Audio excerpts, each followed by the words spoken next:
जो परिसर जो है वह जादूमयी वातावरण से तरंगायित हो रहा है और ऐसा लग रहा है कि ये सारे फूल जो है वो आपस में मुस्कुराकर बातें कर रहे हैं। हमने इतने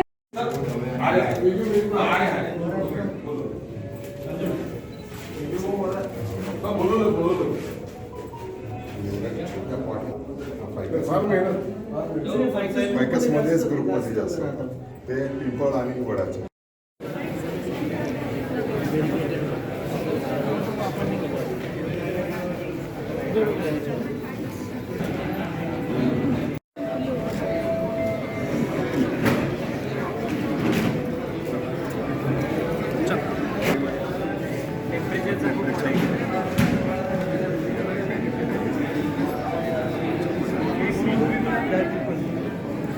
उस कांटे की तरह है जो सेकंड का कांटा होता है, जो दिखाते हैं।